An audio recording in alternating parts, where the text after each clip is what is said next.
I was discriminated against my entire life because of my golden child sister. She now tried walking down the aisle at my wedding, and I finally got revenge. Part 4. Our wedding was planned to perfection and our revenge was waiting to be executed. My husband and family had come up with what they thought was a perfect plan. They wanted my sister to arrive at the perfect time to walk down the aisle, so they would avoid talking to me. My husband and I made sure to keep our security hidden at first.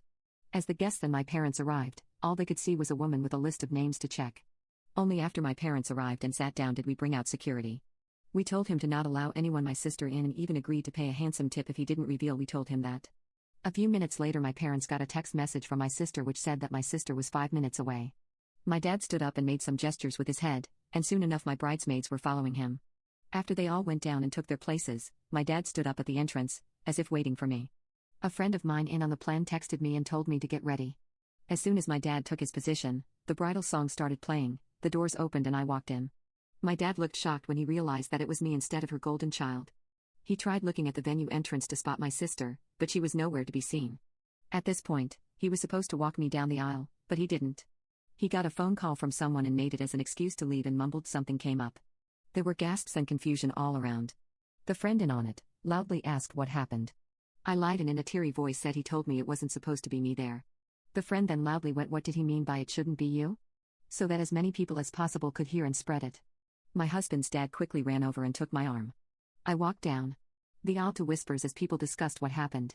My husband and I deserved an Oscar because of how well we wept fake tears.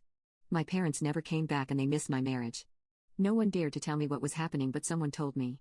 He whispered in my ear that he had to go to the bathroom or else he would burst out laughing. Our plan had worked. I was told that my sister did arrive in a wedding dress.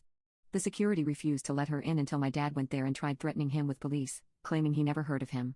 The security had no problem with the police coming because he was hired by us. At that point, my dad realized by then it'd be too late and tried to demand he let my sister in. My dad went after my husband and he pretended to be confused. He denied having ever agreed to something so ridiculous with my parents in front of everyone else. When they insisted he did, he demanded proof and of course, they couldn't find any. My sister was crying and apparently sat on the floor kicking her legs like a kid. My dad looked like he'd beat my husband, but security and other people held him back. The venue had cameras but they refused to show me the recording of my dad punching my husband, but some people took videos and even uploaded them online. Watching my parents and sister get ripped apart by any and everyone who came out to check the drama was delicious. After years and years of being accused of stuff and not believed, to watch them have a taste was one of the best wedding gifts. My mother was crying, my dad kept changing from purple to white, and my sister was still on the floor crying and screaming. They kept insisting that my husband was in on it, but people kept asking why would my husband agree, why was there no proof, and why they wanted my sister to do this to my wedding.